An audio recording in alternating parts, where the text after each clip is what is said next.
Kasi, sir, ito, idagdag ko lang, kay Senator Kiko Pangilinan, I want to put that up on the screen. Ang sabi niya po, unahin na niya to Ombudsman Remulla, unahin niya ilabas yung salin ni dating Ombudsman Martires mula nang umupo ito bilang Supreme Court Justice hanggang sa pagbaba nito sa pwesto bilang Ombudsman itong 2025. Baka sakaling magkaalaman na bakit tutol ito sa paglabas ng salin.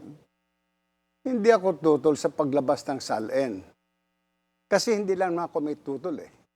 Nakalimutan ni Senator Pangilinan na siya sa Senado. At sila mismo sa Senado ay may sariling guidelines na hindi mo pwede ilabas ang salin ng isang senador kung walang consent yung senador. Diba? Kailangan may consent bawat isa eh.